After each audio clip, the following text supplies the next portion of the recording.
سيدي الولي، يعني أنت في زيارة لبلدية دائرة مسلم إبراهيم، وصل لما سمعنا يعني وقفة احتجاجية على مستوى بلدية مزاورو، وأيضا هناك معلومات يعني رئيس البلدية حاول الانتحار.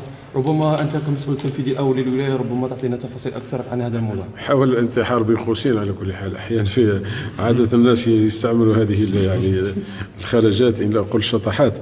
والله المؤسف أن لما وصلت إلى ولاية سيدي بوالعباس أنا حوالي 3 أشهر وجدت هذه البلدية في الانسداد التام، يعني ولا مشروع يعني منطلق يعني منذ أكثر من سنة. وأنا أدرس المدونة تاع المشاريع، تصادفت أن الاستهلاكات صفر. ماذا وقع في البلدية؟ فيه مشاكل كثيرة، البلدية متوقفة، فيه صراعات بين الأعضاء تاع البلدية، فيه صراعات بينه وبين الوصاية، بين الدائرة، بين المحيط. فحاول أستفسر، وأكثر من ذلك تفاجأت أن السيد متبوع قضائيا، وكان قرار توقيفه على المكتب، يعني مش تاعي أنا، عنده مدة. وحتى وزارة الداخلية راسلهم السيد الولي السابق وأعطاه يعني الموافقة لتوقيفه.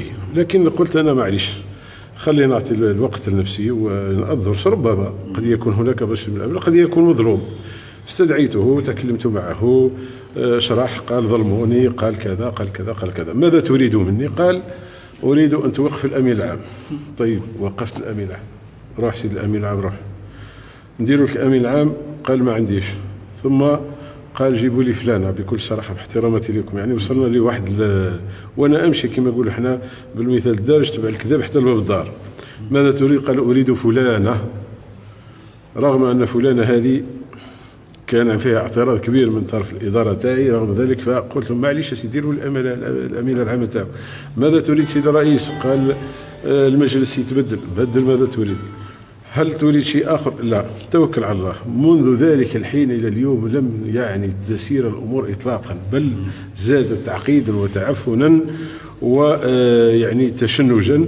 وآخرها ربما كم سمعتم واش هذه، كان وقع عراك كبير في البلدية وأصبحت أضحوكة أمام الناس. هناك شجار بالأيدي بكل الأسف الشديد داخل البلدية، والمواطنين يعني بكل صراحة. هل هذا يعني البلدية الخلية الأساسية للدولة يعني يعبث بها بهذا الشكل؟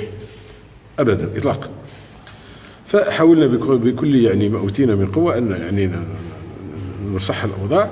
نتفاجأ أمس، وهذا بيت القصيد، أنه يبعث لي رسالة استقالة. قلت والله الحمد لله سيدي، اليوم كان استقال وحده وخلاص هذا سيدي. بعثت صباحا المدير، وأنا قبل ذلك ومضيت على قرار لإنهاء الأمام بناء على الإجراءات والمتابعة القضائية السابقة. مضيت على قرار الإنهاء، ثم قلت نشوف كيفاش نبلغه بطريقة إدارية، بطريقة أمام المجلس الشعبي الأعضاء تاع البلدية. فهو سبقني وبعث لي استقالة. جاتني استقالة، قلت والله يا سيدي كيف الله المؤمن شر القتال. هو سيدي فهم روحه، إنسان يخرج خلاص كما قال السيد رئيس الجمهورية، أنا ما نقدرش ننسحب.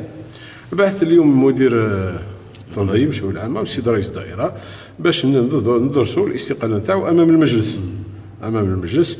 وكانت حضور الأمن، حضور الدرك إلى آخره. فسمعت ما سمعت، هل أصبح شيء آخر خلاص.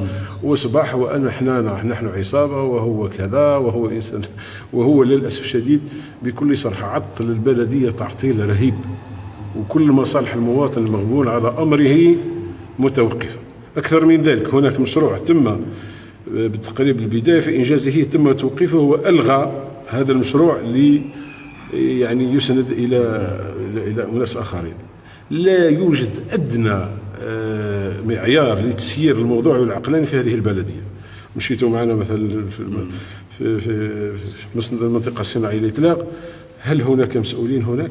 أنا أتساءل، يعني مسؤول وإلا لا. واللي إذا ما نقدرش ولا نحشم ولا نخاف نخلي بلاصتي لوحدي. هذا هو المنطق.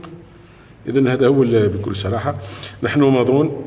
أنا بضيت قرار إنهاء مهامه، وسوف يطبق، وسوف استدعي المجلس لانتخاب رئيس مجلس إن شاء الله اللي ناخذ معه يعني مشوار تاع التنمية. وهذا هو القانون.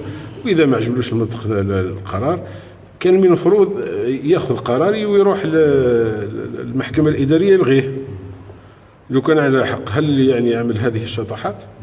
هل رئيس البلدية في مستوى البلدية يعمل هذه الشطحات؟ للأسف الشديد لا. على ممثل الدولة ونحن ماضون في رفع دعوى قضائية ضده وضد من بعض العناصر اللي كانت معه، ولن نسكت. وأنا بالنسبة لي الدولة لها شرف لا يعتدى عليه، خاصة مثال هؤلاء ضد شعبهم ضد مواطنيهم ثم يعتدون على الدولة. ثم راكم تشوفوا الكلام اللي يعني يتقال في الشبكات، ثم يريدوا يعني يقلبوا المفاهيم. يعني هما اللي اليوم بالأدلة موش يعني هذا سنة ما كان حتى مشروع تحرك، ونحن على مقربة بالسنة الجاية إن شاء الله حنسجلوا عندنا مشاريع، والمواطن المغلوب على أمره ينتظر فيها المسؤولين باش يقوموا به. نعم، رغم أننا خذينا على عاتقنا أنه قلنا له ربما يقوم بكراء الحافلات عند الخواص والولاية تقوم بتسديد الفواتير، لكن نبقاو الولاد مساكن مع الطريق يمشيوا. ما هذا؟ هذا استهتار بالبلدية، واللي هي بلدية كان في الخلية الأساسية للدولة. فنحن ماضون لتطبيق فيس القانون والمعيار القانوني دون ذلك، وفي نصب أعيننا مصلحة المواطن لا غير، مصلحته هو وجماعته ومصلحة. نزيد نقول لكم حاجة، ربما كل ما نبعث كيف نقولوا في انسكريبسيون ديال اوبيراسيون يوقع انسداد، عملية سجود يوقع انسداد، ولكم تفسروا ذلك مباشرة توصل عملية تسجيل يوقع انسداد بيناتهم. فسروا كما تفسروا.